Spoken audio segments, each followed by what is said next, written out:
Good morning, everyone. We will call the November 19th, 2019 meeting of the Charter Authorizing Panel to order. I'd like to welcome everybody here today. As chair of the Charter Authorizing Panel, it's my goal to facilitate a fair and responsible hearing. I ask that each person speaking please state your name and title for the record and continue to speak clearly into the microphone for the benefit of the panel, the audience, and the viewing audience. This meeting is being live streamed and recorded. Ms. Sharon Hill, our court reporter, will be providing a transcript of the meeting, and it will be posted on the ADE website. So we will go ahead and get started with the consent agenda. That is posted on your agenda, and if you've had time to review that, I will take a motion to approve that. So moved. Second. I have a motion and a second to approve the consent agenda. All those in favor? Aye. Okay. The consent agenda is approved, and we will move on to our action agenda. Our first item on the action agenda is the hearing for District Conversion Charter School Amendment for Bauxite Minor Academy. Ms. McLaughlin, you're recognized. Good morning. Kelly McLaughlin, Charter School Office. On March 11th, 2013, the Charter Authorizing Panel approved the application for Bauxite Minor Academy. The charter is approved to serve students in grades 6 through 12 with a maximum enrollment of 200. Representatives from Bauxite Minor Academy are appearing before the Charter Authorizing Panel to request an amendment to their current charter.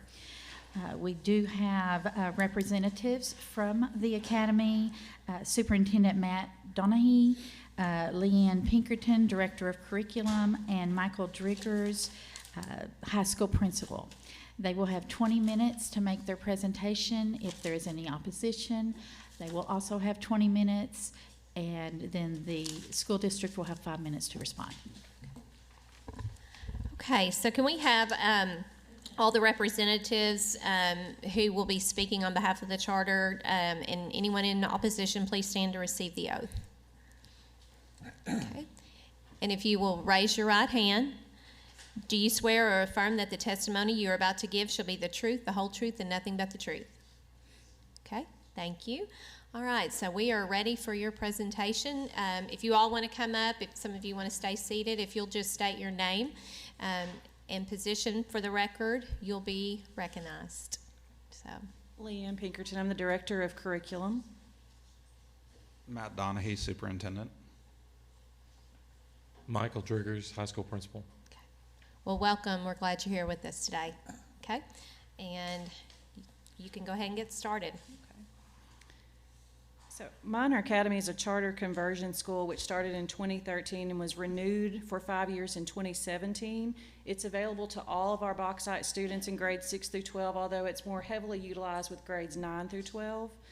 Minor Academy allows students to work at their own pace. We've had students who would not have been able to graduate from the high school who are able to go into Minor Academy and graduate because they're able to take online courses. We offer courses through Virtual Academy, our Virtual Arkansas and Virtual Academy, and they've been able to graduate through some of the waivers that we have at Minor Academy. Currently, we have 194 students who are taking courses through Minor Academy. Most of those students are Bauxite High School students. We actually only have about 15 students who are full-time Minor Academy. Minor Academy has always held the waiver of statute, Arkansas Code Annotated 615-1004, which concerns qualified teachers in every classroom. So our students are offered core classes by certified teachers in their area, but that 615-1004 allowed us to offer electives with core certified teachers who might not be certified in that elective area. The original waivers have always allowed the district to do that, but starting last year, we started to get standards errors for 4D1. And last year, they went ahead and waived the errors because of the 615-1004. But this year, they've said we would like to go ahead and get that waiver. You need to go ahead and get the 4D1 waiver. So that's what we're here today to request, is the 4D1 waiver to allow us to continue to operate in the manner we've been operating since 2013. Okay, are you ready for us to ask questions? Sure. Okay, and do we have anybody here in opposition? No? Okay, well, we'll go ahead and start with questions, and I will start with Mr. Baldwin. No questions. No questions? Dr. Kramers? Can you just share an example of an elective where the teacher would not have the correct? Yes, these are the electives that are getting a standards error on: web technologies, business law, and college and career readiness, and multicultural studies. Like I said, all of our core classes, we have a certified teacher. These are just for electives.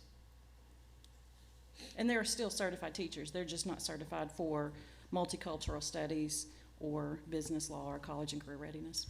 The college and career readiness, I think that's just an endorsement on their license, so it's just a process of going through mentorship, which Yes. is always a positive. So Yes. are they willing to work towards that, or you Yes. waive that they do not want to do the mentorship opportunity? We actually have several teachers in our district who have college and career readiness on their license. It's just that we didn't place them under those teachers at the beginning of this school year. We know now that we could do that for next year, but for this school year, when we started getting those errors, they weren't under those teachers. They were under, like Mrs. Webb, who is our principal. And then another lady we're getting the error on, she is actually 412 business tech certified, but she just does not have that particular endorsement. But we've done that mentorship with 2 of our teachers already that you're talking about. Okay. What type of preparation do the teachers go through to teach these courses?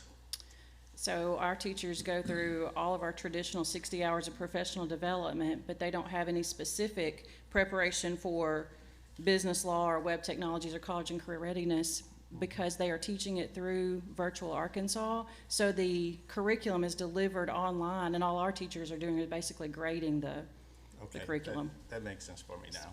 Okay. Mr. Rogers? Okay. No questions. Questions?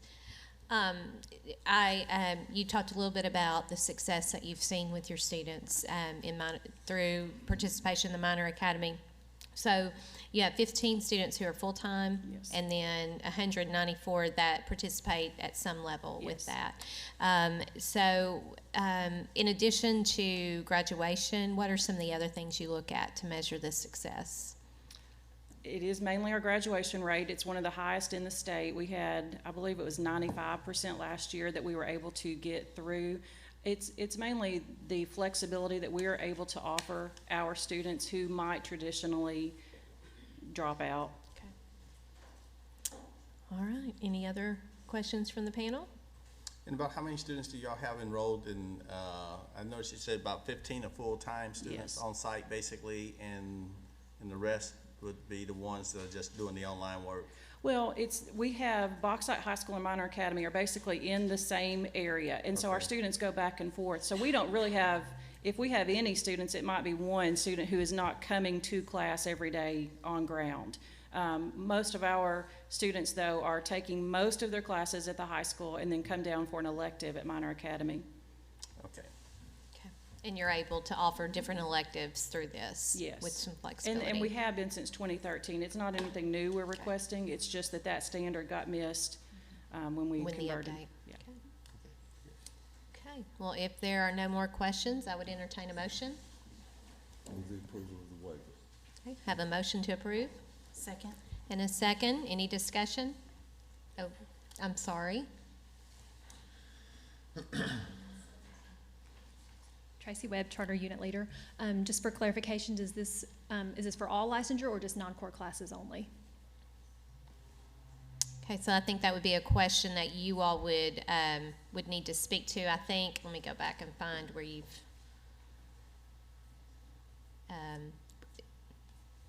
yes. We're only requesting it for electives. We're not requesting this 41 for core classes. Okay. Is that sufficient? Okay. All right, thank you very much. So with that clarity, we have a motion and a second. Any discussion? Okay, all those in favor say aye. Aye. Opposed? All right, congratulations. And each panel member will record feedback, and we'll share that with you in just a moment.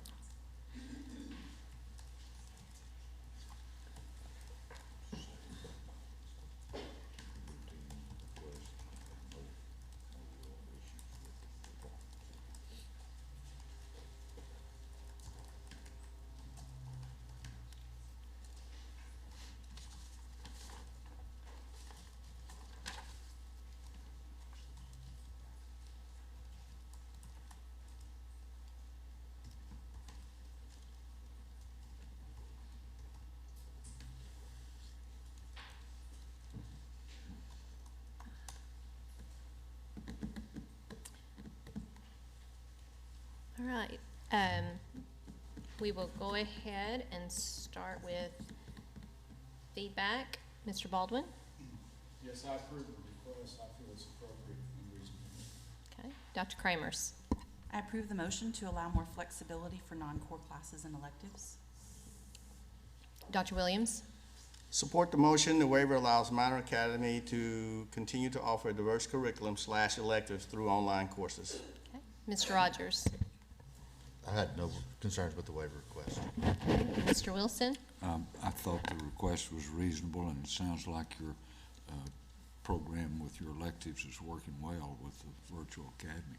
Congratulations. All right, thank you very much. We appreciate you being here. Okay.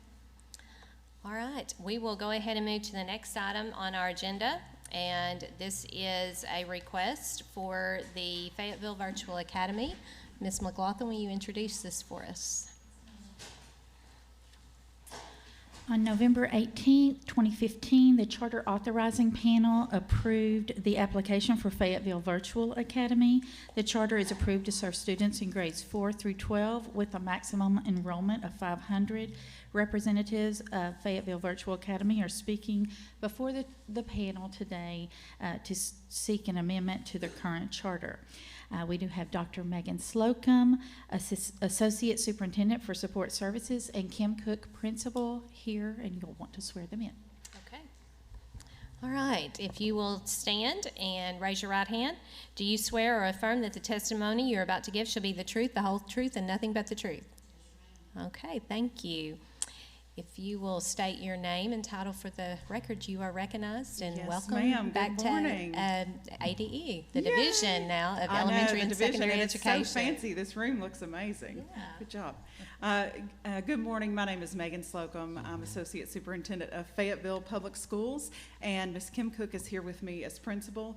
And we are coming before you today to ask for a waiver that impacts only a few of our students, but we want to make sure that we're being equitable and being transparent on our end. So it is a request that impacts the recent legislation from Act 641, specifically on 6-16-102. We want to make sure that we are addressing the instructional time, and we also have the appropriate position in place for when we do have accreditation. The change has made it necessary for us to ask for this because we do have some students that physically are not on our campus, and if they're not on our campus, there's no way for us to guarantee that that time is actually occurring at home. So we just want to make sure that if we have a student who has a particular need or is in a particular situation, we serve a vast and specific kind of unique population, and we want to make sure that we have the ability to accommodate whatever their needs are. So I'm going to yield the rest of my time to the panel. Okay, and so there were two pieces. The other was the elementary recess and unstructured social time. So it would be Yes. the school day plus, can you talk a little bit about that part too? Yes. We have about 10 students that impacts. Okay. Who are completely online, who don't come to school, and so we just want to make sure that in that time frame, that if they are at home, that we try to encourage it. We have it part of our handbook. It's something that we try to structure for the kids who do come on campus, but that's not always the case that we're actually at home with the child. Okay. Yeah. All right, well, we will go ahead then and turn to questions. Do you have any questions, Mr. Baldwin? As you look out into the future, what are your plans for the online program? Do you see that growing, or do you think it'll stay the size of that it is now? We see it growing. We are planning to come back for reauthorization next year, and so that's something that we see is still a need. It isn't for every child. It's also not for every teacher. We've had teachers who don't feel comfortable in that environment. We have kids who aren't comfortable in that environment, but it really does speak to some of the needs we have, particularly with social emotional learning, kids that need maybe a smaller class size, reduced class size, some one-on-one intervention. We see it helping in some really specific areas, and some kids that we never initially envisioned in this environment doing extraordinarily well. And so in comparison, we really want to make sure that we have different opportunities for kids depending on what their specific needs are, and for some kids, this is just a perfect fit. Dr. Kramers? No questions. Dr. Williams? I just need to catch up on the waivers. Are you asking for one waiver or two waivers? We're asking to address specifically Act 641, which encompasses kind of two different areas. One is making sure that we are being valid in the requirement of the new recess extension for about 10 of our students that would impact them, and also for the accreditation part, to know that we have approval and that you're aware that we cannot necessarily guarantee that time occurring when they're not on site with us. Okay. So what we're looking at today, this is, I look at the second part of what you said as a broader piece other than the recess. Is that correct, or is this just only for the recess? It's just to address Act 641. We have some Okay. other waivers in place that allow us to do some other things. Okay. But this new legislation, we worked with the division, and they helped kind of give us some guidance. We just want to make sure that that we're doing what we need to do on the paperwork end and in the practice part as well. Yeah.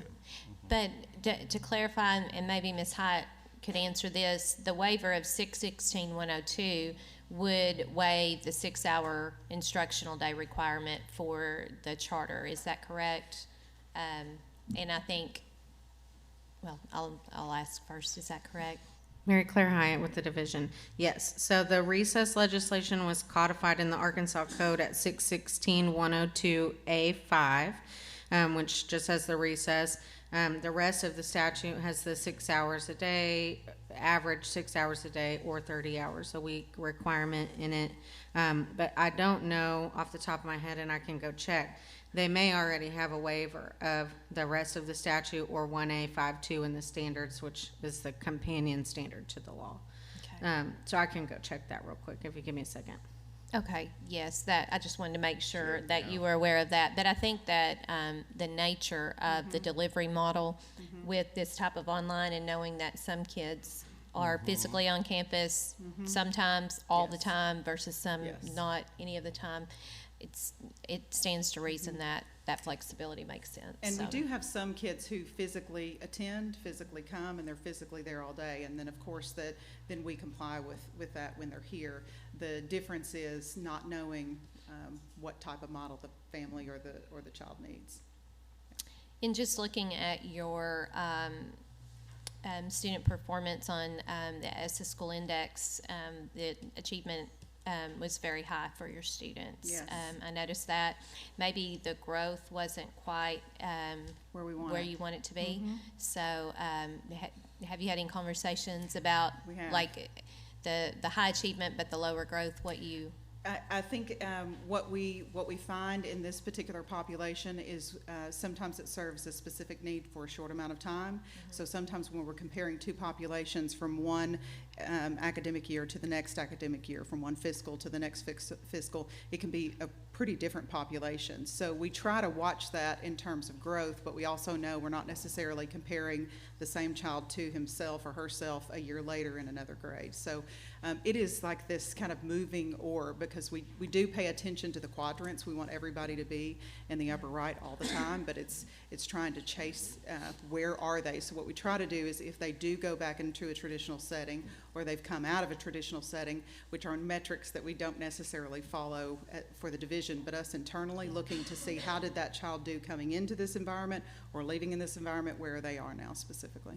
No, that makes perfect sense, and it sounds like we recognize the need to continue to provide more information about individual student growth for districts. That could be helpful. For sure. Okay.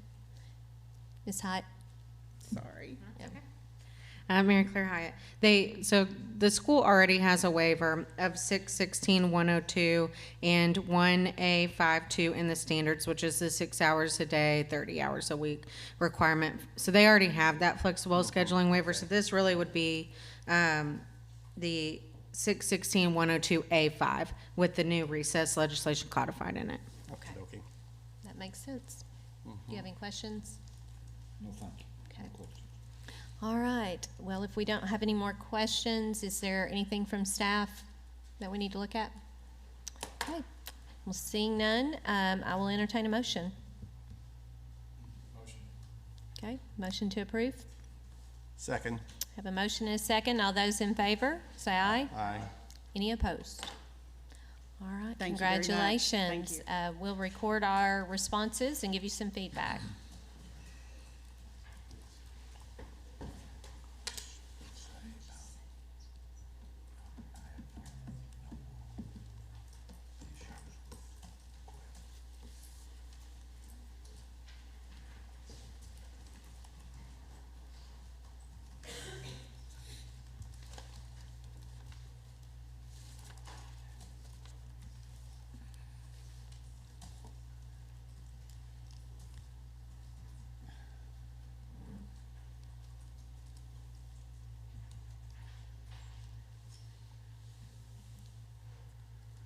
Okay, and in looking at all of our panel members' responses, there were no concerns with the motion, and they recognize the need for flexibility around making your model successful. So if everyone's good, then we will wish you well and have a safe trip.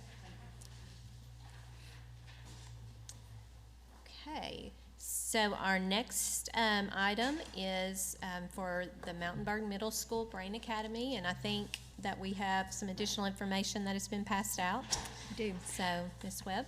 Mountainburg Middle School Brain Academy is a proposed district conversion public charter school in the Mountainburg School District. The application request was heard by the panel at the October meeting. Panel members voted to table the request until the November meeting so that additional information could be provided. There are several representatives here today from Mountainburg. Representative Lee Johnson, Representative Bruce Coleman, Mountainburg Mayor Susan Wilson, Debbie Pinkerton, LEA Supervisor, Adam Hamilton, Teacher, Amanda Howard, Principal, and Dr. Debbie Atwell, Superintendent. Okay, so yes, those that are going to be speaking on behalf of the Mountainburg Academy, or Mountainburg Middle School, excuse me, if you will stand and raise your right hand. After we swear you in, we will let our elected representatives speak first. I'm sorry, I apologize, I missed that. Okay, and I don't know the technical answer on that. Should they be sworn in? I think we're accountable as anybody. Okay, we're going to swear in just in case. Okay, all right. Do you swear or affirm that the testimony you're about to give shall be the truth, the whole truth, and nothing but the truth? Okay. And we will go ahead and start with our representatives, if you'd like to.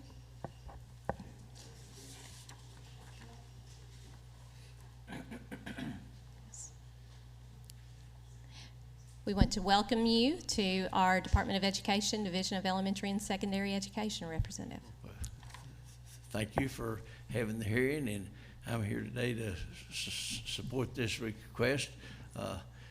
I'm a Mountainburg School product of many years ago, but anyway, I was very glad that we've had Dr. Atwell there as superintendent. I appreciate her innovative initiation of this activity period, which I think will help in learning, and I think that this is one of those things that's innovative. I've always thought how, a lot of times we didn't know before about how nutrition and how it affected learning, and I think it's very interesting to increase the activity, and having these organized activity periods will help. So I'm very much in support of this, and I thank you for your attention. Thank you. Okay. All right, thank you. Thank you. So I'm Representative Lee Johnson, District 75, which also includes parts of Mountainburg. And I'm also here in support of this idea that the Mountainburg School District has put forward. I want to thank you all for your time, too. As I sit here and look and listen, Representative Coleman and I have the opportunity to sit in a lot of different committees. And this is, you can tell, a functional committee. I appreciate the way you give feedback. We were talking about if we just gave a vote, and then I'm sure at some point y'all have had the opportunity to sit in a legislative committee, how that would work if we each had to give individual feedback as to why we voted, how we voted. There's a lot of transparency in that, and that's something I appreciate, so I think y'all have a great process. I'm also a physician, a practicing emergency medicine physician. It's difficult sometimes for me to take one hat off and put another on, but as you know, we're very high in obesity in our state. We rank 47th, so this is something we've struggled with for a long time. We've required recess and PE in our schools for many, many years since I was a child, and yet we still struggle with obesity in our state. And so I applaud our Mountainburg people for coming up with some innovative ideas to try to address activities in our school, and I hope that you'll be able to support their charter application. Okay. Thank you. Thank you, Representative Johnson. We appreciate both of you for being here. Okay. All right. Well, we are ready for you all to do your presentation, and you have 20 minutes to start off, and then we will see if there's anyone else to speak and move forward. Okay. So if you'll state your name and position for the record, you're recognized. Dr. Debbie Atwell, Superintendent. Amanda Howard, Principal. So on behalf of our district and for my team, I want to thank you for the opportunity to let us come back and bring you some more information. The process was good for us. It let us go back and revisit and reframe our concept. And we believe that given the opportunity, that we can implement a whole school concept that creates personalized learning, where our learners have agency to set their own goals. They have a reflective process that they can use to monitor their journey to attain their goals, and that we can help our learners have flexibility to take their learning outside of a traditional schedule and outside of a traditional setting. We feel that the whole school concept is important for the middle school because we want to prepare them and get them primed and pumped and ready for what could be the future for where we want to go with Mountainburg High School. And if a charter is in the future for the high school, we think it's important that we start those foundations early with performance of our middle schoolers. So some of the questions that you've asked, we've tried to address. We didn't go back and bring the whole concept again. We tried to narrow down specifically to the information that came out of the discussion last month.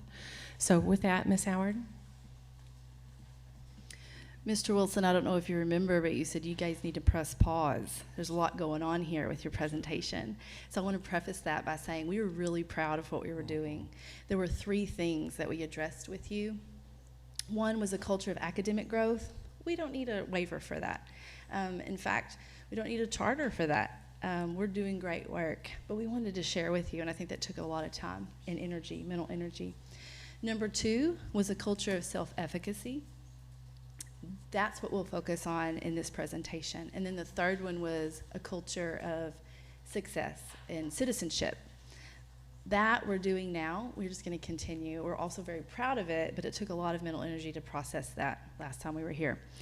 And so we're just going to go through the questions one at a time. So number 2, your second question was, how will you measure if brain breaks actually impact academics? So that was a great question. It took a long time to describe. There was a lot of research behind that, and Dr. Atwell is going to cover that in a minute. But what I want to talk about first is the difference between brain breaks and what really our plan is. So you might have had in your mind some jumping jack activities or maybe a thumbs war. That is not what we're talking about. We're talking about a very clear and precise plan, a 10-minute chunk of time in between your English class, where a physical education teacher is addressing state standards and a lot of other activities that will support brain development, just those energy, all the energy in a student's body that needs to be released before they can get back to class. So I'm going to kind of explain. Cayenne right here is a 7th grader. He wants to be an astronaut when he gets older. He is a busybody, but let's say he spends all of his time on World War Z. We don't like this. To get him to re-engage in his studies, we're going to try to focus on student autonomy and self-efficacy by using a personal trainer.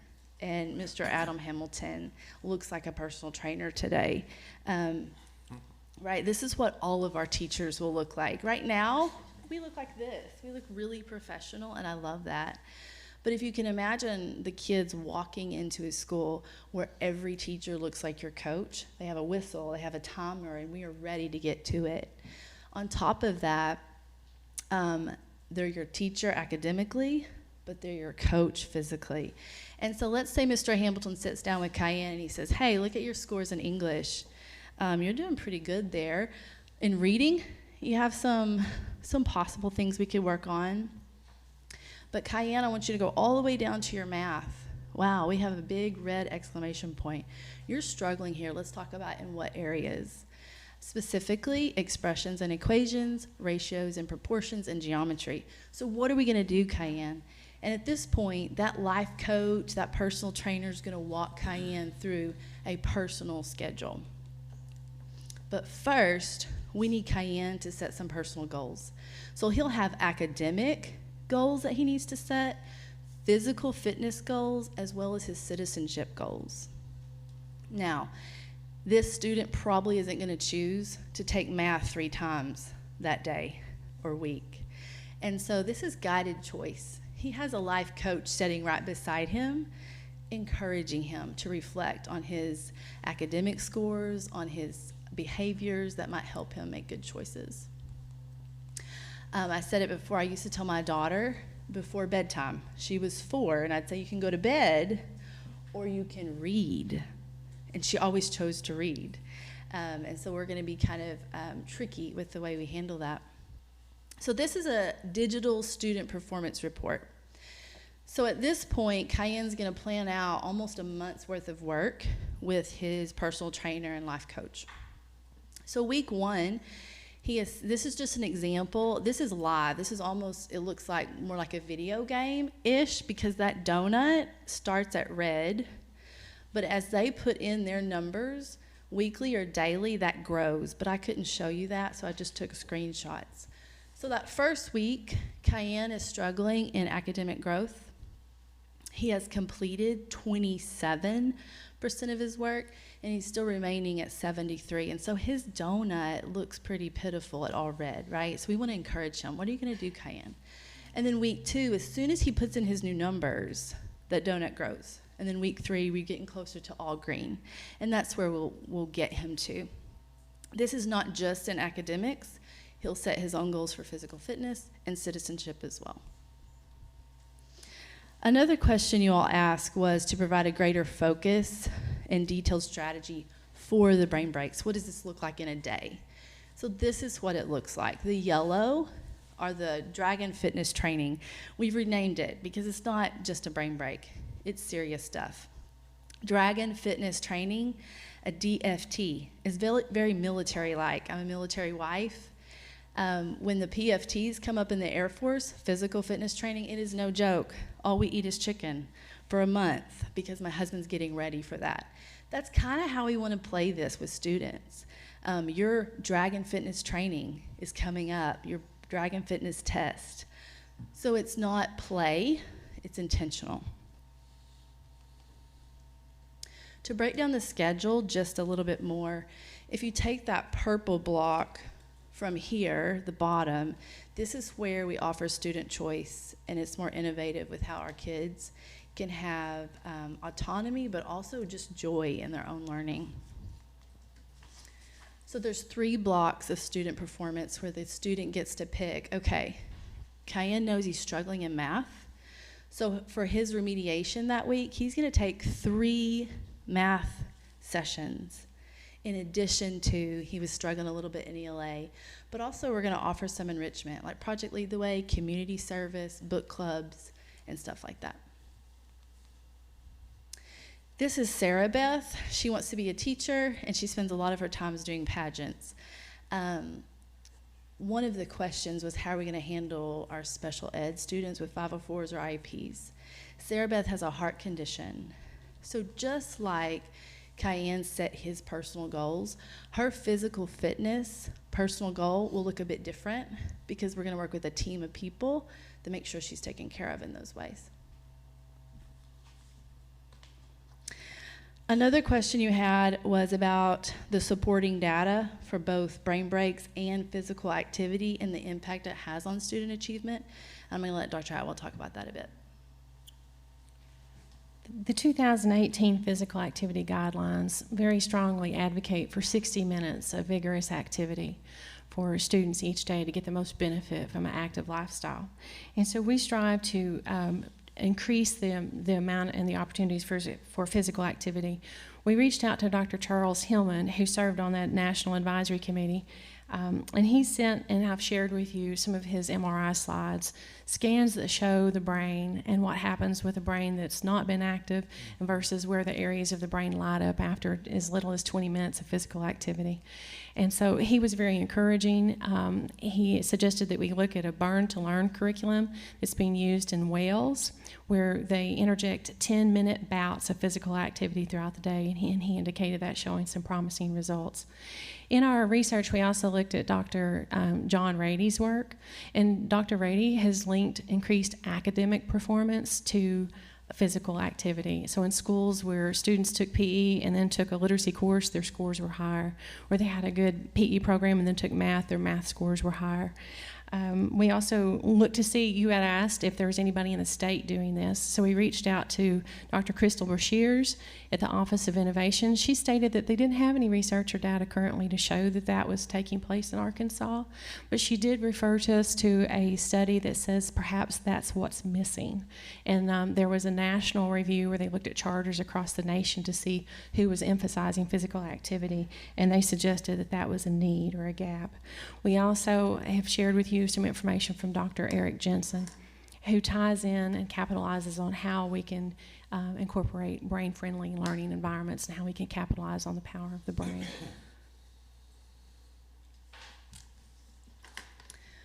One of the other questions that you all had was to make sure with all of this extra stuff and our waiver on planning time, that how do we make sure our teachers actually get planning time? And so I wanted to show you in this infographic right here under teacher planning time. So currently our teachers get 250 total minutes of planning. In no way do we want to take that planning time away from our teachers. Our goal is to make sure our teachers have time to collaborate together, but also to do some professional development during what has traditionally been called individual planning time. And so if you'll see, they're still getting 250 minutes, but 150 of those minutes will be individual and 100 will be team planning time. I hope that covers most of the questions. Additionally, though, in the infographic, you'll see that under physical education hours, currently we do 40 minutes a week for a 5th and 6th grader. In Brain Academy, we would have 200 minutes a week. That turns out to be in a month 13 hours, a semester 60 hours, and in a year 117 hours versus the traditional 23 hours. That's an 80% increase in physical activity. We're very excited because of the other impacts that can have on ADHD, depression, anxiety, obesity.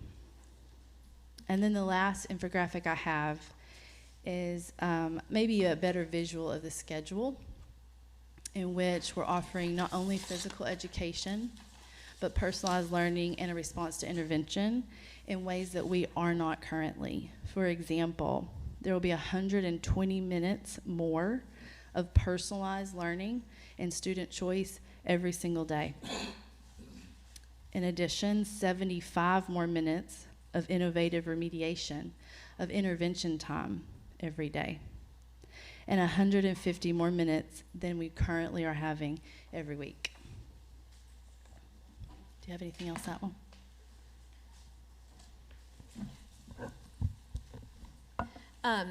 Before we go to questions, could you go ahead and talk us through, I know there's some changes that you've made in terms of what you feel like you would need to request a waiver for. So I was just looking at that document and gonna, just make sure we're understanding then what it is you would be looking to waive.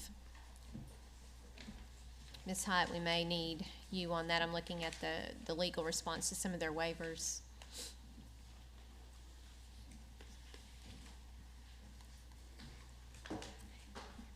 So if we could just start with the licensure waiver and kind of confirm. Sure. So there were only 2 areas when this was first submitted to you where there were still outstanding concerns, which was the flexible schedule waiver, and then also I just thought they might need to look into whether or not they needed waivers of the physical activity and nutrition rules that have certain requirements about physical education.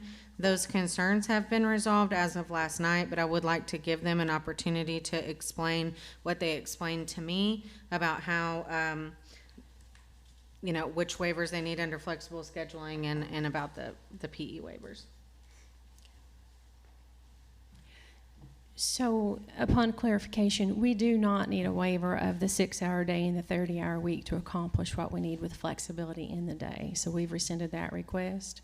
We do request a waiver for teacher class size and teacher load so that we have, with a limited staff, the flexibility to personalize and customize our classes. We do request the waiver for teacher licensure area so that in the event that we do have an opportunity to do some hiring or restaffing or repositioning, we can be creative with that.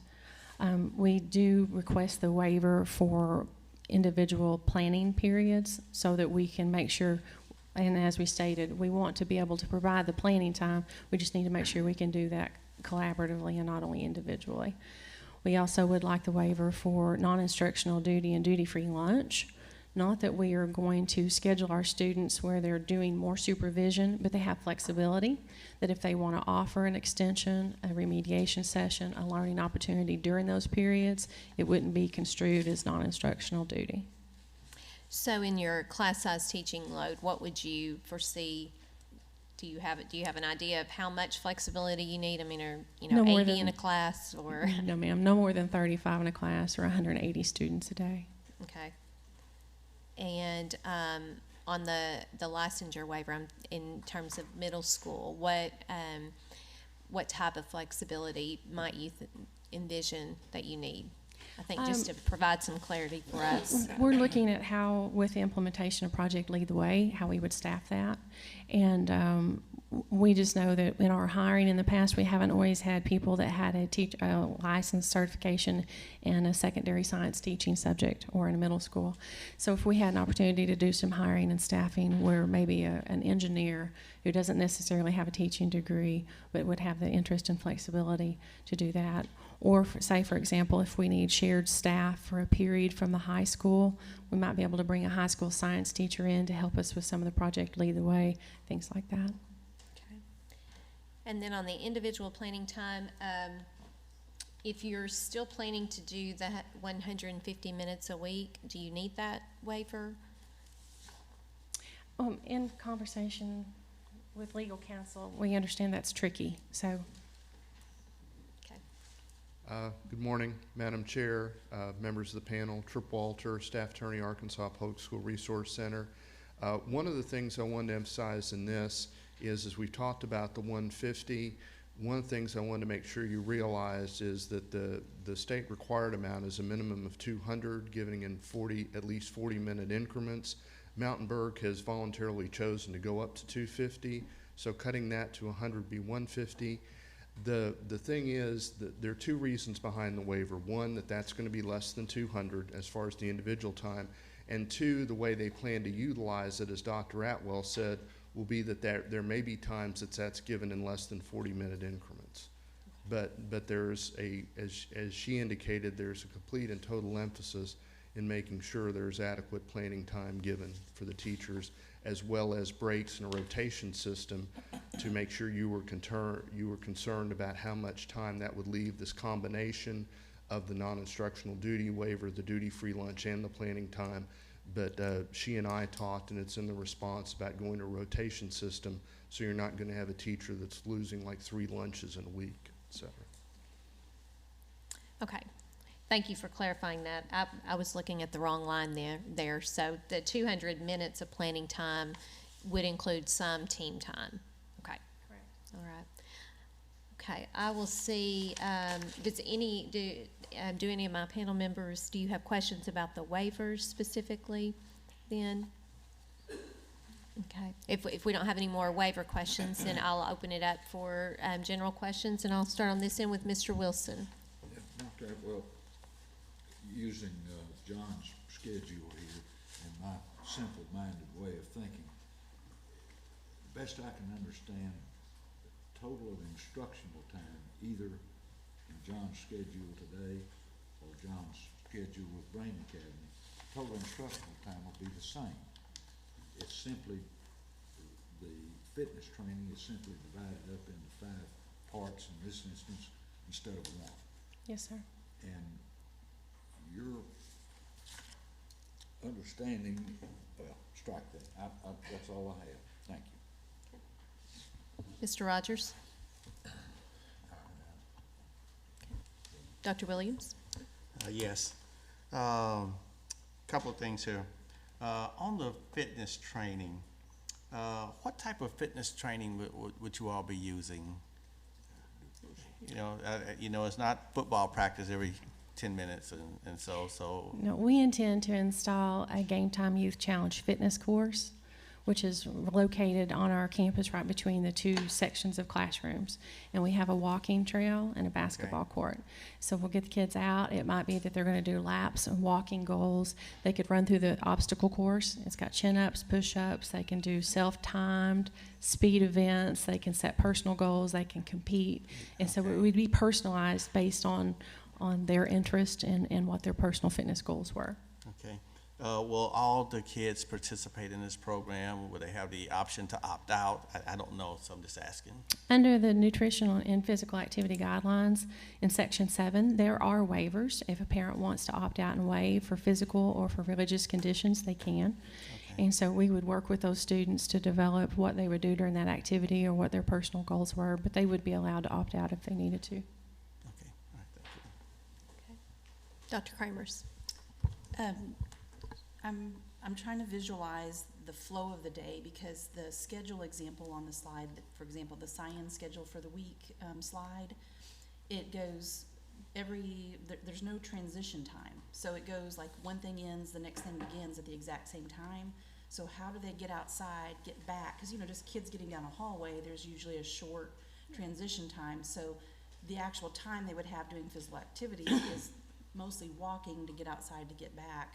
So I'm trying to just understand a little bit of the flow of that and how to manage. And then also, who oversees them when they're outside? Is that like the recess duty for whatever teacher when they go outside? Who supervises there? And then when they come back in?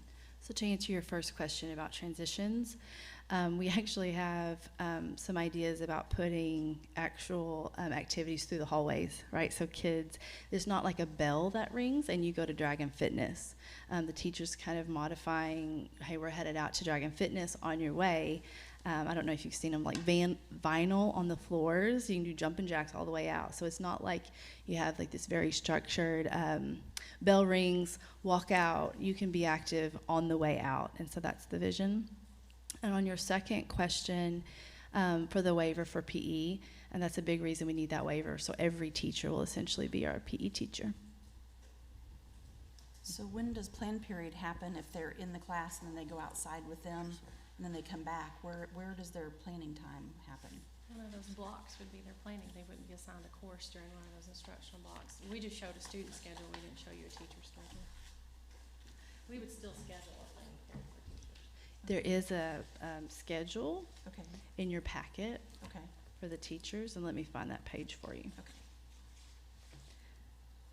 Under number 6, the question number 6, provide effective use of teacher time to support this initiative. There's an example of an English teacher schedule. Okay.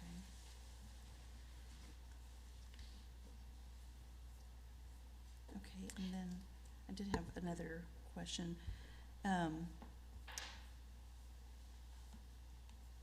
With the class size of 30, so that would be the 30 students per class rotating through that schedule. So do you have enough teachers to cover the 30 students? Because I see the total possible enrollment is 400. So if you have a maximum of 30, do you have enough teachers to accomplish? No, if our enrollment grew from 200 to 400, we would have to add teaching positions. Mm-hmm. But you feel confident in accomplishing that with the teachers that you have? With the staff we have and the enrollment we have. Yeah, we would have to adjust if our numbers grew. And my last question would be, what is it that is the barrier to keep you from doing what you want to do without doing a charter? Because are there not existing waivers to help with your planning time to assist without it being, because like you mentioned, the uniform design, those type things, you can implement many of those things, like the vinyl on the floor, what people are wearing, how you approach physical activity and adding that in the day, and the waiver requests. So what is it still that's left that would make it a need for a charter? So one of the biggest things are human resources, to do this idea where those 10-minute sections are going to be owned and looked over by a physical education teacher. We have one Adam Hamilton, and we really need every teacher to have the ability to do that. Do you have any questions, Mr. Baldwin? Yes, thank you.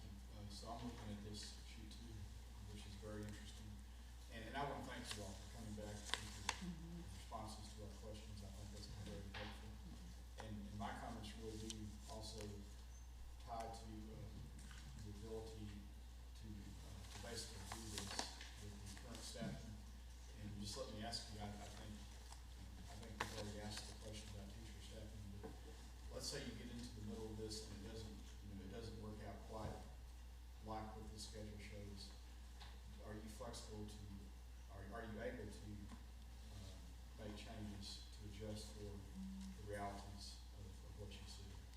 And do you have to come back to us, or can you just do that on your own? So the required 40 minutes of PE for 5 and 6 is different than a 7 and 8. And so my guess is that we would have to come back and modify with you all, get an amendment. We may need legal to confirm that, but I know that it does get a little bit tricky sometimes with standards for accreditation and looking at the instructional minutes for physical education. So the law and our nutrition and physical activity rules have different standards for different grades. So if there was a change in the model, they would have to come and get an amendment request depending on how the change impacted the waivers, if that makes sense. Because they, just like any other charter, you can make some changes and it doesn't impact the need for an amendment request. But other more significant changes might mean you need additional waivers, or might mean you need to come and modify your model in front of the panel. So it just kind of depends. I'd like to hear from Mr. Hamilton, if that's okay. I don't want to necessarily put you on the spot, but it sounds like this is, you're going to be an integral role for this. And thought maybe if you wanted just to talk a little bit from the teacher perspective of, you know, what is the staff thinking about this idea and this model, and the benefits of having a conversion charter versus, you know, how much of this could we do on our own without that. So. Well, as of right now, I'm the only PE teacher in the middle school as far as grades 7 and 8. And I have students for 1 semester. Oh, I'm sorry. They want you to speak in the microphone, please. Oh, I'm sorry. Sorry. Yeah. So, sorry, I'm tall. Yes. Can you hear me now? So, okay. All right, Okay. thank you. I'm the only 7th and 8th grade PE teacher right now, and I have these students for 1 semester. So it means that for 1 semester, they don't have a PE. And so as a faculty, we've talked about these kids need to move more. You know, they, just like you and I, we need a break every now and then to, you know, get up and move a little bit. And same with the students, they sit all day, class to class, or learning. And so something between class to get them moving, other than just to have enough time to go to the restroom, to the locker, and to the next class, and to get some energy out, and that. And so as far as the staff goes, with every teacher being, you know, a coach basically at that point, a trainer, you know, setting these goals for these kids, it not only gets them excited about, you know, class, but also gets them a relationship with their teacher that they wouldn't have otherwise, and so build some understanding there, or build some relationships there, but also trying to build some skills in their life to keep them more healthy. Okay. So, did I answer your question? So. I think so. Do you, Okay. Planning time, thoughts on planning time and changes that might be coming for teachers? Right. We're all singletons. We're a small school. And so as far as planning time with integrated units would be very beneficial for us, where we can talk and we can collaborate, you know, what we're doing in history class, how does that relate to science class, and so that we can come together, give us some time to actually, you know, spend with each other as a faculty and collaborate. Okay. Any questions for Mr. Hamilton? Yes, just really kind of a comment and a question at the same time. Your speaking is really helping things kind of come together for me. First of all, I was about to ask how many grades for middle school. So you're all defining middle school as 7th and 8th grade? We're grades 5 through 8. I only teach in grades 7 and 8. Okay, Yes, so sir. y'all have another teacher, physical education teacher for the earlier grades? Yes, Okay. Coach McDonald. Okay, so you have one teacher for those 2 grades, basically? Yes, sir. Okay, that helps me out there. You know, I admire the fact that we do know that physical activity makes a difference throughout the day. So I think you're on the right concept, and I like the ideal of you all being innovative enough to kind of reach out there. And one of the things I look for is first, do no harm. You know, in other words, it's the core curriculum still being covered. I'm all for innovation, but not innovation at the expense of covering the basics. So it looks like you're covering the bases. What's the total number of students we have involved in this right now? If this was approved, how many students would you all have? Well, 210. 210 students. And you all would work it so that each student would have kind of that personal coach and so forth. Okay. So basically, let me come back to us now. So what we're looking forward to do today is to approve the conversion, and by approving the conversion, the waivers come along with that. Okay, I just want to make sure I knew I was approving here. Okay, well, overall, I think the ideal is a good ideal, and I just like the idea that the community is behind you, and I sure would like to see, well, let me just ask the question. Do you all have a way of baselining academic performance and to kind of monitor it as you move through this process? Yes, sir. Yes, sir. We are building systems of data and examining our work and making sure we do that in short, frequent periods. So short learning cycles as well as year to year. So yes, sir, we plan to do that. Okay. And with this waiver request, is this a 5-year request?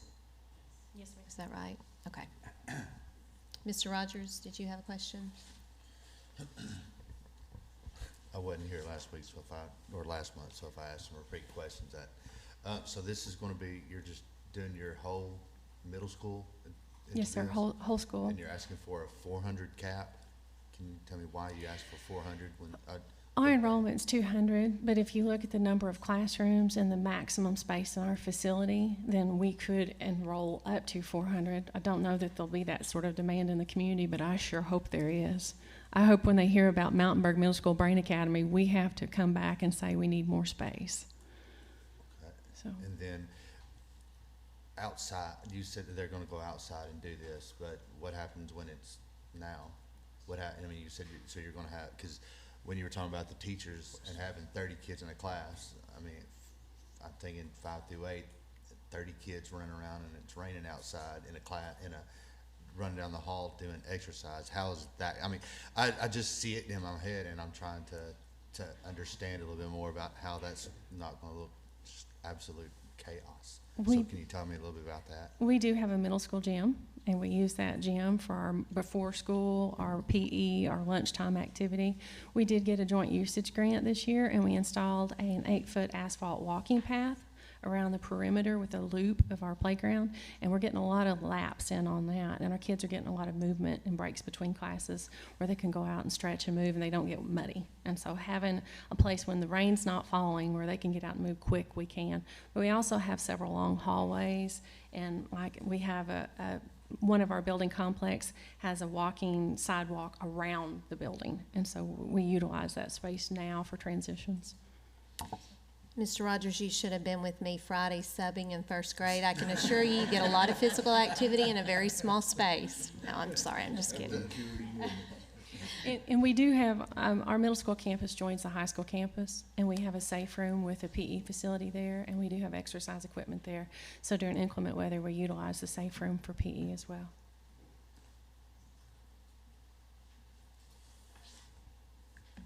I guess, and the only other concern, and I know that whatever, it looks like whatever you're doing right now at your middle school, I don't know if it's concerned or good, but you're improving, because I know y'all were a C and now your report card was a B, and so now changing, since you are doing good stuff now switching all up, how's that gonna look too? We're proud of the growth that we've made, and the growth that we made is a direct result of teacher collaboration and starting to use data. And this is we're proud of the progress, but it's early. It's early in the game, and so we're glad to see and have a celebration with our staff. And it just affirms even more that when we work together and we use data to drive our conversations and we make our decisions based on what's best for kids, we can change our data. And so we plan to continue that work. So, Ms. Howard, what does the collaboration look like with the elementary and then at the high school, if you're doing this in middle school? Because a lot of times progress that you see at the high school is a result of a strong middle school and elementary foundation. And so, you know, are there conversations as far as what you're doing here and then how it might be something that would become a seamless process? So. Well, fortunately for us, Ms. Howard is the middle school and the high school principal. Oh, okay. I'm sorry. I may have missed that then. So there's a lot of okay. planning, There you co-planning go. between the two schools. Okay. Go ahead, and I'll let you speak. Definitely. Yes, but I definitely see a step towards doing this similar stuff in high school, the concept of not having anyone sit for 50 straight minutes and try to gain all the academic knowledge that they need to. So I definitely love the concept that an 8th grader could move to 9th grade and not be completely caught off guard by such a rigid structure like a college classroom. Those are plans in the making. Okay. Are there any other questions? I guess just, if state staff, would you mind, just, what is the barrier to them what is the barrier why they need a charter? I still am unclear of that question.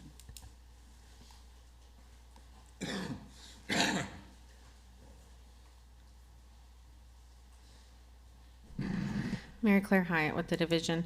I can speak to it from a legal standpoint. So they have requested quite a few waivers. I do know, as you all know, there are multiple avenues to get waivers, so they could go the 1240 route. I think all of the waivers they've requested, at least one open enrollment has them. But typically, when schools come for 1240s, and I don't think this is prohibitive, but it's just in practice, it's usually more limited, not an entire, pages and pages of waivers. We see that more with district conversions. Typically, when we have 1240s, it's to address a particular issue.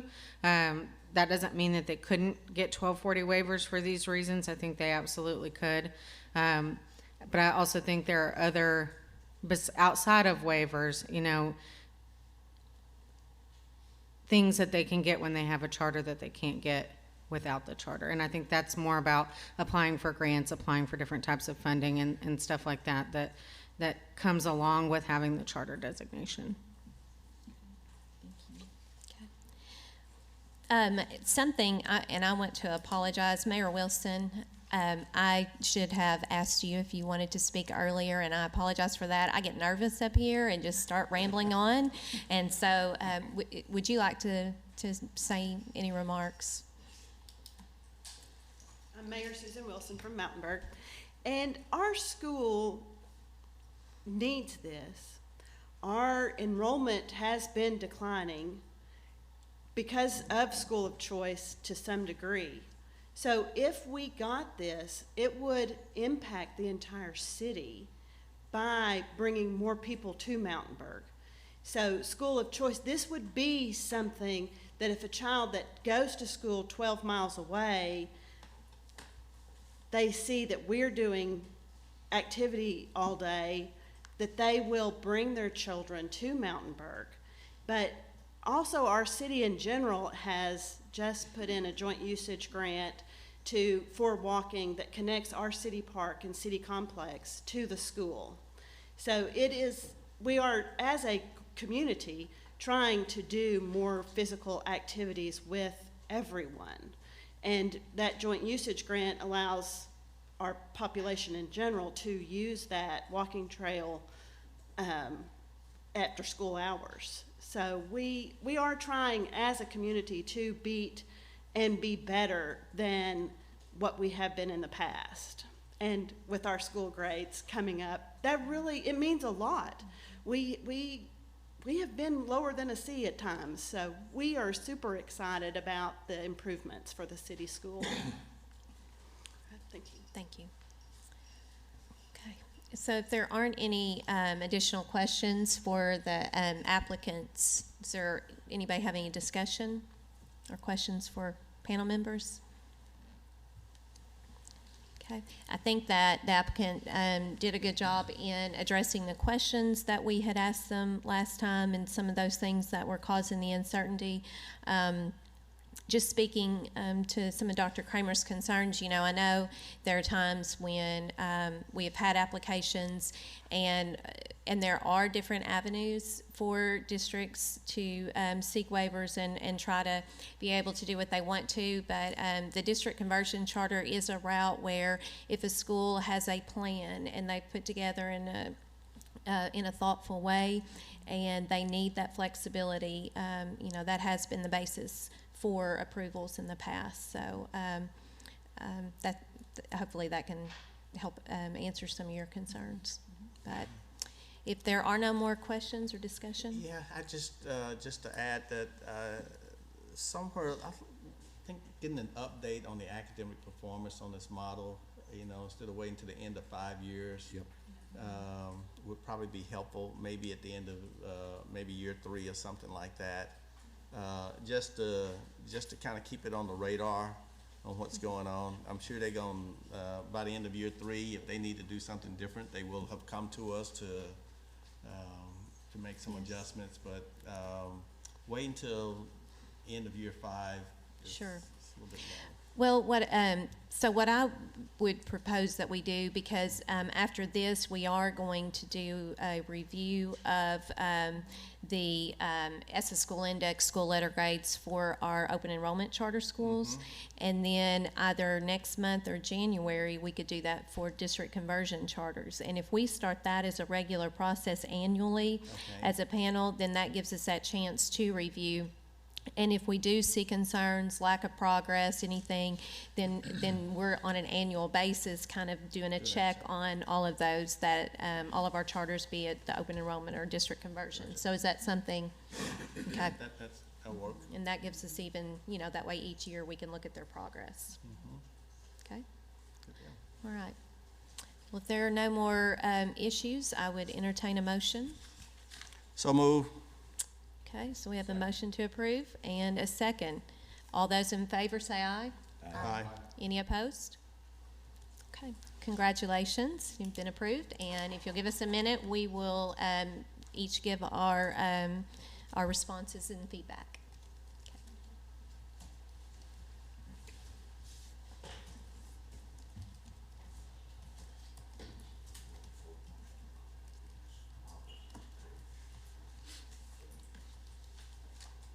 Representative Johnson, if you'd like us to set you up with a similar process in the legislative committee, we can do that. Okay. You all would be very popular, I'm sure, for introducing that. Yeah. Yes. Just don't give me any credit for that idea, please.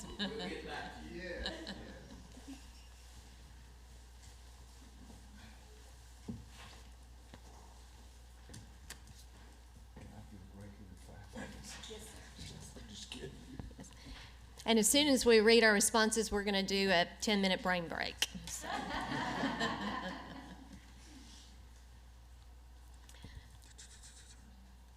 Okay, Mr. Baldwin. Yes, I want to thank you all for the hard work that you put into this, and I personally appreciate the innovation and look forward to seeing you all achieve what you want to. So I voted to approve your approval motion. Okay. Dr. Kramers. I approve the motion to allow flexibility for innovation with activity immersed in the academic school day. The conversion charter should assist with this. I also applaud that your willingness to come back and share more details and helping us visualize what the day will look like. So I appreciate your patience and all the questions. That really helped me better understand what your plan is. So thank you. Okay. Mr. Rogers. I supported the motion for this district conversion and look forward to seeing how the overall student growth continues. Okay. Mr. Wilson. I supported the motion. I think the approach is somewhat novel, maybe really novel, and I agree with Dr. Williams that interim assessment is, by us, is a good idea. I'm not at all sure how you're gonna keep the cell phones away from those kids while they're outside. That's another problem. Okay. We'll work on that later. Okay. Dr. Williams. I support the motion. The district conversion will allow the inclusion of physical activity throughout the day. I also like the innovation and the community support behind it. All right. Thank you very much, and we will look forward to hearing about your success. Okay. Would a 5-minute break be good for everybody? Okay, we'll do a 5-minute break, then we're going to come back and look at progress for our charters. When we come back,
Okay, Mr. Baldwin, I think we're gonna start back up. Write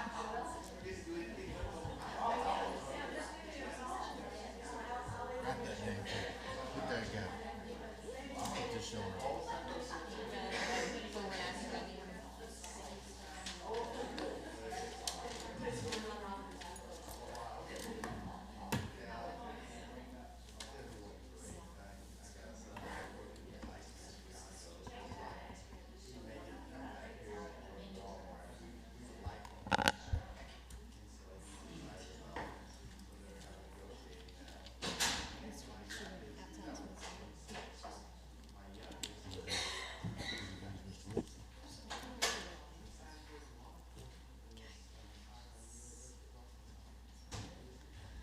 Okay, so in this next part, we're going to do a review of data. And today it'll only be the open enrollment charter schools, and then in January, I think we'll come back and review district conversion charters. Ms. Webb has put together, I think, a way for us to review. We did this last year for the first time, and kind of got a high-level overview of how well our charter schools were doing to help us determine whether or not there might be a need for us to ask any questions, call any of our charters in. So we wanted to start today with this initial review, and they put together, did you put together a packet of materials for us to look at? I emailed it to everyone. Okay, so it's on the email? Yes. And we will let you walk us through, and feel free to ask questions if you want to stop along the way and ask questions. And as you, and also then we can make some decisions if we do feel like we need to call any charters in. Okay, first I provided just a little overview information for you about our current open enrollment charters. There are currently 25 open enrollment charters. 2 of those are virtual. 1 is an adult learning center that serves students ages 19 years old and above. And then we have 3 charters that serve students in an alternative learning environment. In looking at letter grades, we have 3 charters that increased from last year, 7 that decreased in letter grades, and 32 that remain the same. And I just kind of did a quick little graph about how many A's, B's, and C's we did for our open enrollment charters. You can see those numbers there. And another piece of data that we thought was very relevant was students that scored in need of support in reading. 2 of our charters had students that scored 40% or more needed support in reading, and then 10 charters had 50% or more of students that needed support in reading, and I'll highlight some of those in just a few minutes. So in your packets, I did an overview of every open enrollment charter, but I would like to highlight just a couple right now that we maybe have concerns about, or that the data is such that you need to take a look at it. So the first one is Southeast Arkansas Preparatory High School. So in here you can see their enrollment is stayed close to the same. They were an F school this year. They just opened in the 18-19 school year. Almost 66% of their students are in need of support in reading. They've had several financial issues with child nutrition, and I think child nutrition is here if you have any questions about that. In submitting reports. Excuse me just a second. Yes. Do we have access to the information, the slides that you just presented? The ones on here? Yes. The When one. I was looking at my printout here, I have a Yeah. printout that's, I don't think we have what you have on this. We don't have your slides, I don't think. Okay. Yeah, I think that last slide you had with the 40% and the 50%. I have not sent the PowerPoint to you, no. But what you Okay. do have in the packet are like the information for each charter that is on okay. that slide. But we need to scroll down to catch up to the charter school that you're looking at. I'm looking at Southeast Arkansas, so that they are in ABC order, so it should be closer to the end. Okay. Could we go ahead, Dan, could you share that with us pretty quickly, and that way we can look at those? It just helps because you have the waivers in between on our document. Dan, do you have it? I just have the PowerPoint that she's presenting to you on those screens now, ma'am. Okay, so you can't email it, Kelly, or can somebody email it to I can do us? it really I'm fast. sorry. Yeah. It's just tough trying to Sure. find and catch up to you.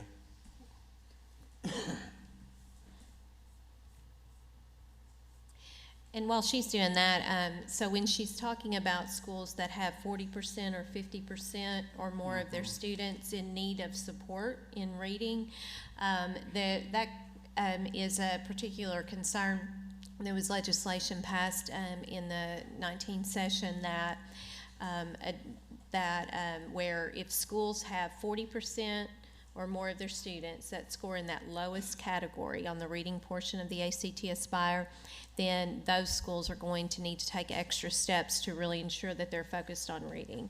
So if it was between 40 and 50%, their school level plans, they work with their educational co-ops and also the department to detail in their plans how they're going to address the reading issues. If it's 50% or more, then the department is more heavily involved in the planning that they do and looking at how they're directing their funds, specifically their ESA funds, to address that. So those are particularly, can you go back to the number of schools that were at 50% or more? So there were 10 that had 50% or the more, and that's in that lowest category of in need of support. Okay. It's very helpful. Sorry, email problems. Okay.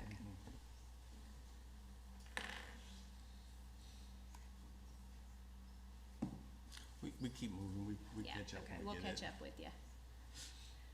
Okay, so Southeast Arkansas Prep has had some issues, financial issues with extremely low bank balances, negative end-of-year projections, and then the child nutrition claims not being submitted. I think we have someone from finance as well as the child nutrition unit here to answer any questions. Another issue is that I believe this is a new superintendent, and so he may not be familiar with the things that must be submitted throughout the year. And so they have failed to submit the statement of assurance for constitutionally protected prayer and the minority teacher and administrator recruitment plan. I think they were contacted several times, but I don't think they've submitted that as of today. Currently, their accreditation status is probationary pending, so they do have some things to correct. I can tell you the exact number. They have a variety of about 17 different items that need to be corrected within the SFA system in order to meet standards. And we have specialists that work with them daily to try to correct those.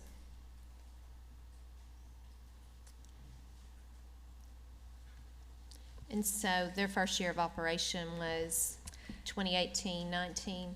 It was, yes. Okay. So this will be their second year. Okay. Have they fixed the child nutrition? They have submitted all their child nutrition claims. And come on up to the microphone.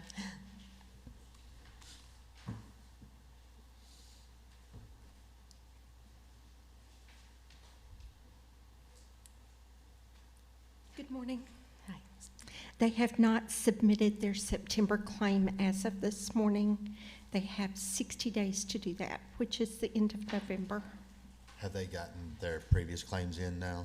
I know that there was some problem with getting them in. Yes, the prior claim for August has been submitted and paid. Okay, so they did get it in time?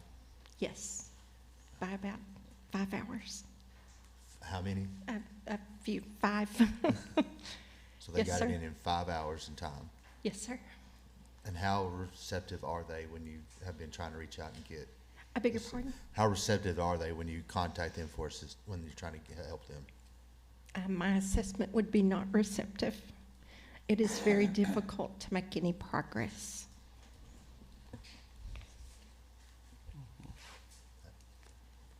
Thank you. Sounds like we need to have them to come and pay us a visit. Well, that's what I was gonna ask. Do you wanna go through all of them and then go back? I'm fine if y'all want to kind of stop along the way. I was just looking here, so this is one of the 3 schools that had a letter grade of F. Correct. And in addition to that, and that was in their first year of operation, in addition to that, 65% were scoring in that lowest category. That's a very high percent. And then with the financial issues and just the statement of assurances, yeah, I think, and a probationary pending, I think that would indicate. Okay. Okay, so we need to, what are we thinking on timelines as far as calling schools in? We have a pretty full schedule for the December meeting with 8 renewal applications and an amendment request, so January? Is that, would you rather? At the latest, I would like to do this one, especially this one, because I know that, right, what she was talking about with the 5 hours, they had 5 hours to get that claim in, or they would have lost that federal funding for child nutrition. They've got issues going on financially that we've tried to reach out to them and talk to them. Sorry, my phone's going off my pocket, that's why I started I'm going to do jumping. this one in December. And so there's a lot of issues that I think that both child nutrition and finance have had with this one, and I would like to get them in as soon as possible. So in our December meeting, we have renewals Correct. for open enrollment charters, Yes, is that ma'am. correct? Yes. And we have 8, excuse me, 8 renewals, so we were thinking try to do 5 of those on the first day, and then 3 on day 2, We also have an amendment request. and an amendment request. So that's probably 2 pretty full days there. We could add a 3rd day in December, potentially to bring in any charters of concern. But I don't know how you feel about that, you know, trying to do 3 days, or we could try to just do a separate time. But I'm almost concerned about waiting till January, especially with multiple issues. So. Might could do 1 in December, possibly with the 2-day schedule. Okay. I would, if y'all would like, I would like to have this one in December. Okay. I think this one is serious enough that the sooner we can get him in and find out what's going on, the better. Okay. Next one I'd like to. Now, Ms. Hyatt, do we need to make motions to that effect? Like maybe discuss it now and then at the end summarize what the motion would be? Yes, ma'am. So, you can do it now, you can make the motion on each individual school, or you can wait until the end in case there are more. It's, you have the flexibility to do what you want, but you do need to make a motion in order to bring a school before you. Okay. So let's go through and look at all of them, and then we'll make the final motion on details. So the next one I'd like to present is Capital City Lighthouse. They have had an F in their lower academy and D's in their upper academy for the last 2 years. They are at almost 61% of their students are in need of support in reading. They have been identified, as far as federal accountability goes, as a school in need of comprehensive support. They have monitoring that is scheduled for tomorrow, and their accreditation status is pending, cited pending, and their issues. They only have 2, and those are background checks as far as accreditation status goes. And so they could have hired a new employee, and so that their background checks haven't passed yet. So that's not as much of a concern as just letter grades and the reading. So the on-site monitoring that's scheduled for tomorrow, what will be addressed there? So we will look at all of the things on the monitoring tools for standards for accreditation and the federal side for are they in compliance with all of those issues.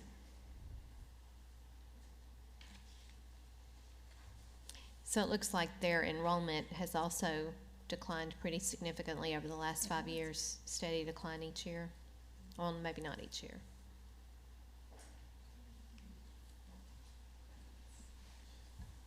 Is this the one that had the flooding last year? Yes. So they gave up, they moved, so this is the one in North Little Rock that they had the emergency, and they moved their high school or their. Okay, so now they're just the middle school and that. And this is the one that,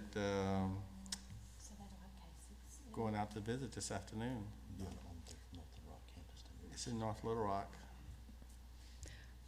We visited Jacksonville Lighthouse Is it? Charter yesterday, and tomorrow we have the on-site visiting for Capital City. Okay. Yes. So are we talking about, that's capitals, are we just talking about the North Little Rock campus, or are we talking about both campus, or they're, We're talking about the North Little Rock campus only. where they only have K through 5 now? Okay.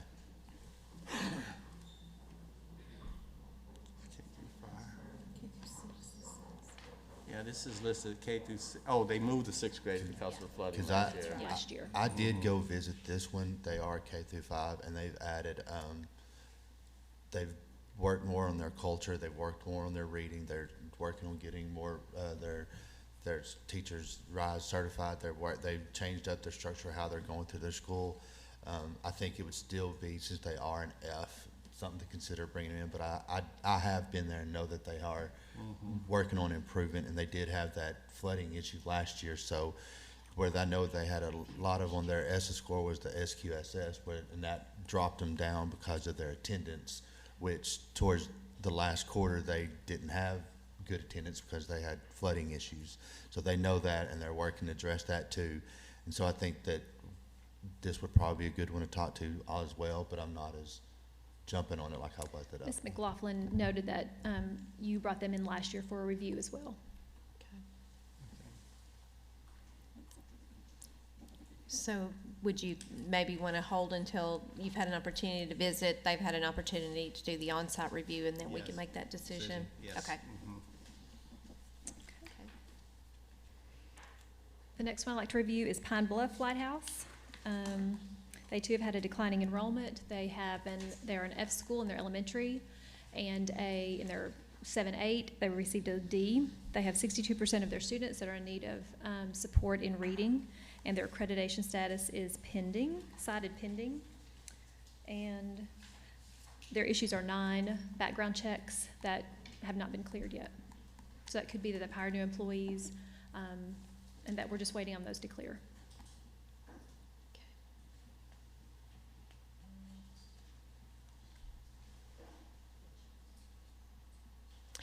Did we bring this school in last year to review?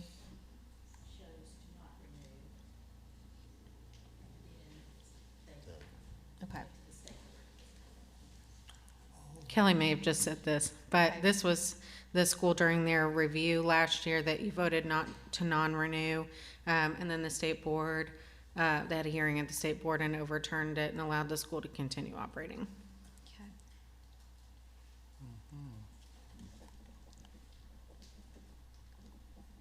I think we need to bring them back in. I will put them in the same category as Capital City Lighthouse. Okay.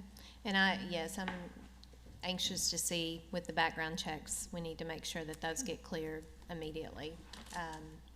So if we go ahead and schedule them to come in at the same time, that would give a chance to make sure all of that gets cleared up too. Okay. The next one is Scholar Made Achievement Place.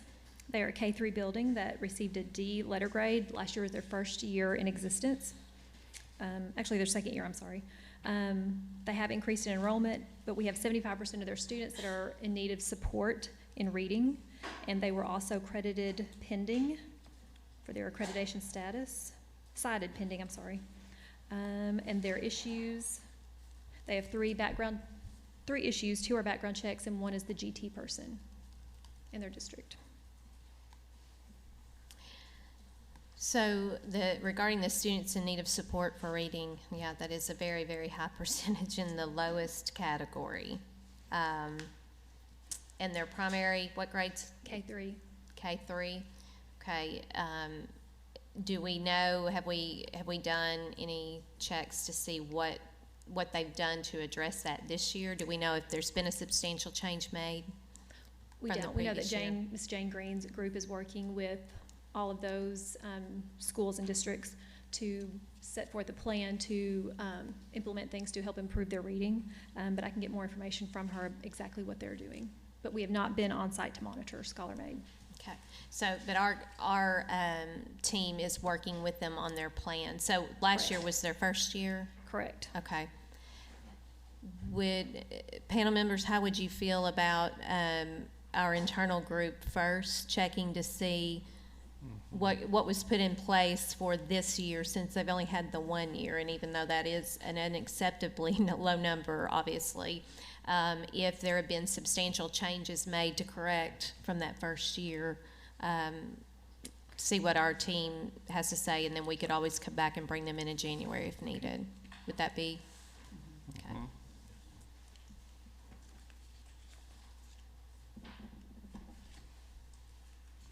And the last one that I've highlighted out of the open enrollments is Exalt Academy of Southwest Little Rock. They've maintained a D letter grade for the past 3 years. They have increased in enrollment somewhat. They have 60% of their students that are in need of support in reading. They did have state and federal monitoring during the 2018-19 school year, and they were in compliance. And their probationary status is, or their accreditation status is probationary pending. And their issues include, there are a variety of 25 different items that still are not cleared up in the SFA system. So things that they need to work on to meet accreditation standards. So what is the expected timeline on the standards for accreditation? We've been working with districts every day to help them clear those issues. Sometimes it's a matter of schools not having the right person to put the right information in, but 25 is a lot at this point. It definitely is. So if it's a standards for accreditation issue, is that something normally that comes to the charter panel before the state board, or is that something that may need to go straight to the state board first? How do we normally, I don't know how we normally, oh, I'm sorry. State board, and I think last year we did that in May or June. So I don't know if we have a different timeline for this year. Deborah Kaufman, Public School Accountability.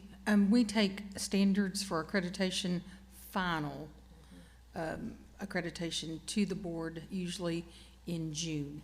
But at any time, if a school is out of compliance and not making efforts to get into compliance, we have the liberty to take that issue to the state board at any time. So is this something you would envision needing to go ahead and go to the state board? Or that many items and it being probationary violations, if the panel needs to bring in for a review first, then we can do that. Or if it's needing to go ahead and go to the state board, then I guess we would need your guidance on what might be the best course of action. And we can discuss that. I mean, that's certainly, we need to get their attention. So if you would like for us to take care of that, we can do that. If that's something that the panel would like to address in addition to accreditation, if these other issues you would like to address at the same time, then we can certainly bring them to the panel. Okay. Panel members, what are your thoughts since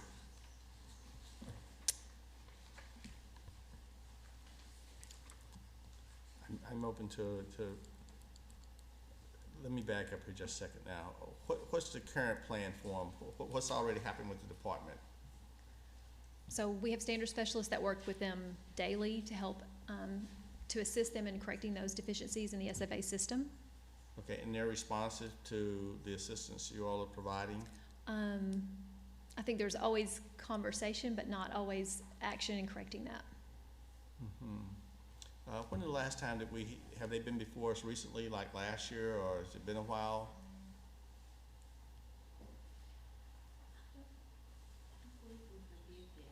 We have not reviewed them. Okay. I remember them being here. I think it was at least 2 years, maybe 2 years, but I do remember them Okay. coming to us. I do too, and I just don't have a sense of time on that. I would put them in the, I think we need to see them. I wouldn't put them in the December box, though. Right. Mm-hmm. I agree. So sometime in the spring, if we have a day in the spring that we can kind of see the ones that we need to see that's not in the December group. Absolutely. Does that make sense to? I think that makes sense as far as looking, kind of the panels look at the overall. I would suggest, though, that if the standards for accreditation, probationary items don't get cleared up sooner rather than later, then they go straight to the state board. That would be my recommendation. Okay. We agree with that. Okay. Mm-hmm.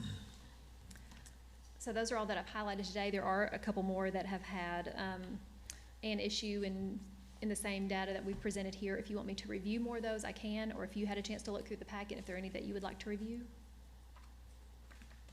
But those 5 were the ones that I wanted to bring to your attention. And given the 5 that you've brought to our attention, how does are these the 5 ELF schools, or are there any more ELF schools? They weren't, they didn't all have Fs. Okay. Yeah. Yes. I think those were So all the F the schools. I schools believe. with the letter grade of F were the Pine- Southeast Arkansas Prep High Pine School, Bluff. Okay, the Capital City Lower Academy, okay, and the Pine Bluff Lighthouse Elementary elementary, okay, were the three that had the, they have grades.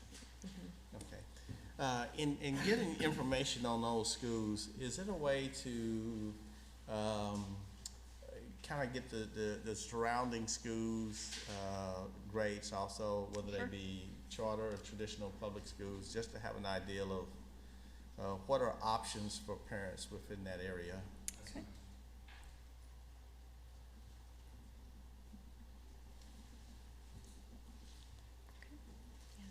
I can do that and send everyone an email with that information.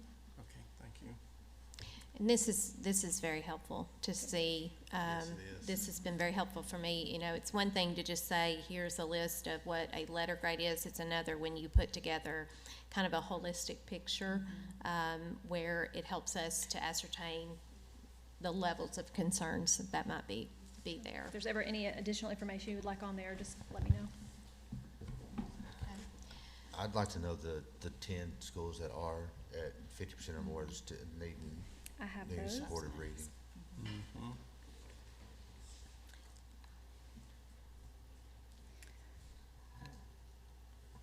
Premier, The 10 charters that scored in need of supported reading at 50%, I would just like to know who those are. so the additional ones, these 5 plus Premier High School of Little Rock, Friendship Academy of Pine Bluff, Graduate Arkansas, Future School of Fort Smith, Bowdoin Charter School, and KIPP Delta.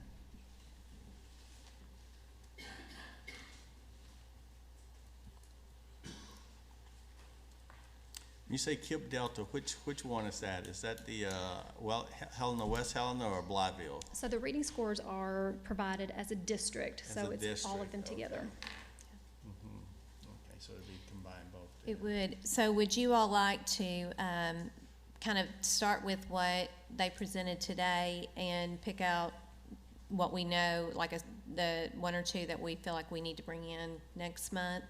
And then maybe if you want more details on those additional schools that had the 50% or more below the in need of support for reading, then she can provide some additional information for us next month, and then we can decide whether or not you want to take a deeper dive. Because as you said, with some of the charters that have multiple sites, it may be as we dig in, it may be that one campus looks a little bit different than another campus, and it may not. It may be that there's something to be looked at in multiple Did everyone locations. receive this packet with, is this information for each charter? Okay. So Yes. that information for those other 5 that I just mentioned is in there as well? It's in case you there, wanna okay. Take a look at that. So maybe what we need to do is just look at the additional schools that are in our packet, and when we come back in December, then we can have a discussion if there might be some other districts that we need to look at further. And I guess it's hard to put the citations, you know, like you mentioned, like the 25 items, because it's probably ever-changing, it's a moving It target. does so from that's day to probably day. hard You know, if to they add. receive a new student, that could trigger class size, it could trigger licensure, so it is, but I can send you what those exceptions are currently. Okay. Do you want those for the 5 that you're going to take a look at? Or we could just add that in December, Okay. like just, Sure. you know, if it were just a bullet, and you could just say as of, that would, Sure. that would be good, 'cause that's really helpful to give like that larger context. Right. Okay. I just wanted to answer Dr. Williams' question. 2 of the 3 schools, Pine Bluff Lighthouse, Southeast Arkansas Prep, are in the bounds of the Pine Bluff School District, which is under state takeover. The other 2 surrounding districts, Dollar Way, under state takeover, and Watson Chapel, which all of the schools have Ds or Fs.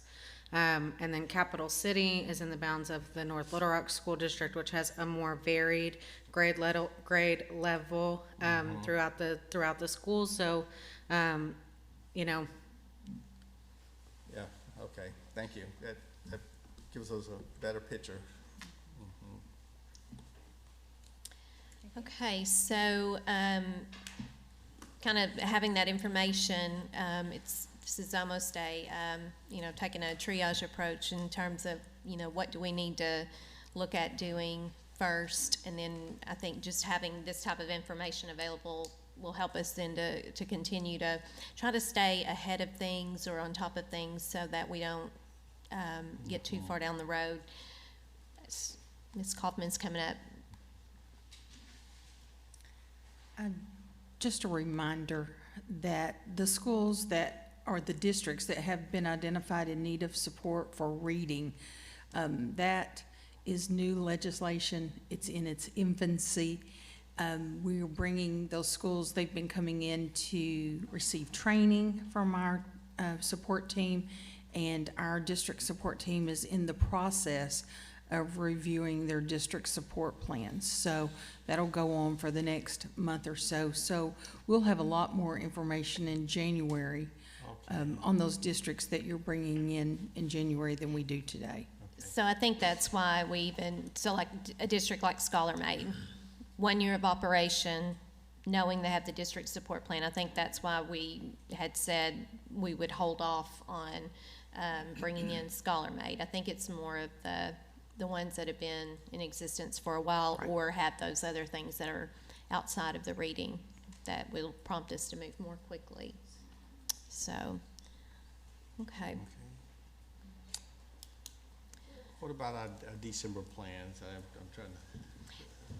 Yes, so we had a couple that I think we were the most concerned about. Southeast Arkansas Prep was one, and because of, and also those financial issues, really make it important to bring them in soon. Was there another one that we felt like we needed to see in December? The capital city? That was to hold for on-site Right, visits. that's right. Exalt, we're talking, is that December? Or is that it? Southeast Arkansas Prep, Super and Exalt. I've got Pine Bluff Lighthouse. Is that one? It was number 3. Capital City, we decided to hold on that one until the visits are done. I think Pine Bluff Lighthouse was the next one on the list for December. Mr. Rogers, I think you were wanting to see Pine Bluff Lighthouse. Are you wanting to see both the elementary and the secondary, or the 7-8? I'm really,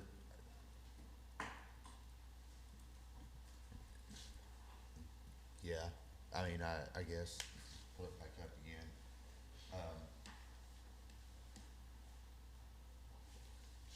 The elementary is what I was more concerned with, because they've dropped down to F in the past 2 years and haven't come back up, and so that's really where more of my concern is right now. It's just because they're starting off at an F.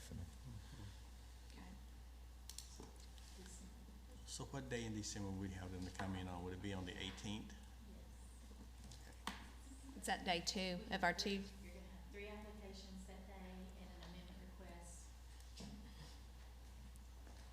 On the 18th, you'll have 3 applications and amendment request, and then we'll bring in the reviews on the 18th. Okay. Okay, is that gonna be feasible? I think so, if you're planning to stay all day. Okay, I think it's doable. It equates to the same as the 17th, I believe. okay.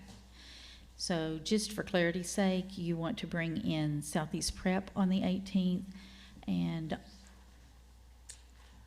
anyone else? That was the only one that I thought needed to go Pine right Bluff now. Lighthouse, Elementary. You want to bring them also in December? Okay. We need to make a formal motion of that. Mm-hmm. It would be my preference if you would make one motion for the schools you would like to hear in December and one motion for the schools you would like to hear in January. Okay. All right, so for schools in December, do I have a motion to bring in, Southeast Arkansas Preparatory and Pine Bluff Lighthouse Elementary School. okay, so I have a motion to bring in Southeast Arkansas Prep, High School, and Pine Bluff Lighthouse Elementary to the December 18th Charter Authorizing Panel. Do I have a second? Second. Okay, I have a motion and a second. All those in favor say aye. Aye. Any opposed? So, do we need to, in contacting the schools, do we need to provide them, do we need to state today what it is that we're gonna wanna look at, or is that something then that we could follow up with them, as panel members? I think it would be best if you would, right now, give your, the concerns you can think of right now, and then maybe if you come up with another one in the next day or so, you can email the charter unit and they can include that in the notice, but we do have to get notice to the charter schools about the specific concerns that you have that you want to look at.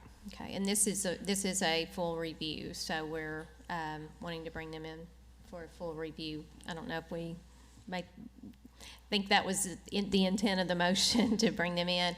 I think though, with both of these, the reasons have been, outlined with, from what, Ms. Webb presented. Those reasons for sure would be what we want to discuss with them. And then, any additional information, does anybody have something that's not on here that you're gonna wanna look at? I don't know how to capture this, but the responsiveness to concerns from Okay. the Department of Ed. And we would want that from both schools. Okay. And I think Dr. Williams has already stated, just as part of that review day, maybe having a list of performance in schools within the area would be helpful. Yes. Okay. All right, so we have a motion for those two. Are there any others that we want to go ahead and plan to bring in for a review in January or possibly February? We mentioned Exalt, and we were saying that we would see if they quickly responded to things, but we didn't. What is quickly? So do we want to set them on January tentative if they're not responsive? Like, is there a time frame we want to put around that? I feel like that was kind of open-ended on what's timely for their response. And you're referring to the standards for accreditation issues. I would think they could have those cleared up by the end of December at the latest, but we will do our best to work with them or go visit to help them clear those up by mid-December at least. So could we just get an update in January to see Sure. if they've got it all in and then Absolutely. make it? Okay. And it's not hard to just add them to January. Like, do we need to make a motion to say if they're not resolved, then we would add them to January review? Okay. Do we need, or can we just do it at that time? That's kind of what I was thinking in January. If they Just come wait. in and say they Okay. haven't, then we can Okay. make a motion to ask for them to come in at that time. Okay. Is what I was thinking. And Is we can provide, since our next meeting is the 17th and 18th, we could provide an update at that time as well Okay. to see if they have all those cleared up. Because as we mentioned, it may go to straight to board or to January. Okay. Yeah, I think it would be good at the December meeting then to have an update. What about Scholar Made? Where do we leave Scholar Made at? So I think since they've only had the 1 year of operation and Okay. our team's been working with them on their district plan of support, maybe that's something in January. Ms. Kaufman, if your team can update us on any of the charters that we're working with to develop a district plan of support, maybe we put that on a report, as a report in January from your team, and if there are outstanding concerns at that time based on their plan, or capacity to implement their plan, we can start that conversation. Does that sound reasonable to everyone? Yeah, and as she said, this is a new process, so the development of those plans and the monitoring of those plans and implementation, that is gonna take a little bit of time. We just don't want that to drag on too long without seeing improvement for students. Okay. Okay.